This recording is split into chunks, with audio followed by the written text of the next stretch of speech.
بھائی ابھی ابھے ترکی جی نے کہا ہم پہلے بھی ایک تھے، آج بھی ایک ہیں اور کل بھی ایک رہیں گے۔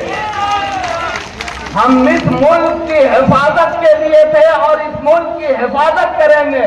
ہم صرف وقت کی لڑائی نہیں لڑ رہے ہیں، ہم اس ملک کے سنویدھان کو بچانے کی لڑائی لڑ رہے ہیں، اس ملک کے جان بچانے کی لڑائی لڑ رہے ہیں۔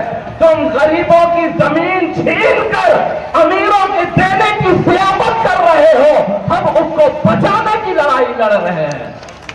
تم جھوٹ بولتے ہو کہ مسلم غریب بھائیوں کے وقت کے جائیداد سے ہم فائدہ پہنچائیں گے۔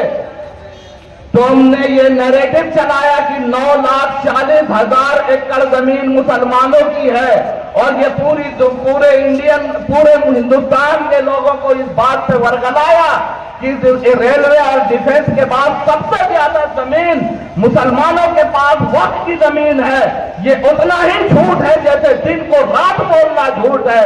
تمہاری ہماری زمین پر صرف نظر نہیں ہے، ہمارے عیسائی بھائیوں کے 9 کروڑ 39 لاکھ ایکڑ زمین ہے، تم اس کو بھی چھیننا چاہتے ہو، ہم اس کو بھی بچانا چاہتے ہیں۔ اور تم نے یہ نیریٹو چلایا کہ مسلمانوں کے پاس سب سے زیادہ زمین ہے، یہ ہتھیائی ہوئی زمین ہے۔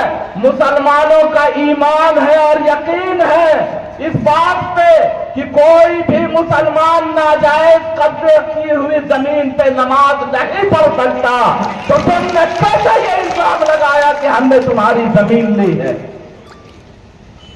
وہ ہمارے آباء و اجداد اور پرکھوں کی دی ہوئی زمین ہے، اور وقت کی جائیداد کا مطلب ہوتا ہے اللہ کی جائیداد، اور اللہ کی جائیداد پہ کوئی ترچھی نظر بھی دیکھے گا ہم اس کی آنکھ نکالنے کی طاقت رکھتے ہیں۔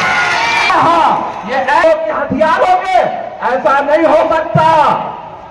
مسلمانوں نے کل بھی اس ملک کو بچانے کے لیے اپنا خون بہایا تھا، اور آج بھی اس ملک کو خون بچانے کے لیے خون بہائے گا۔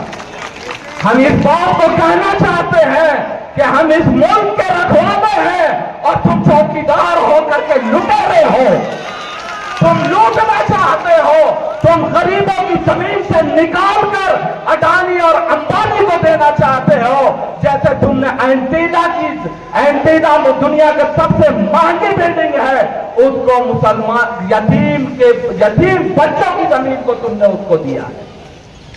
وہ ہونے نہیں دیں گے۔ ایک ہو گیا، 2 ہو گیا، چل گیا، اور طرح طرح کی بات کر کے تم جو لڑانا چاہتے ہو، ہم لڑنے والے نہیں ہیں۔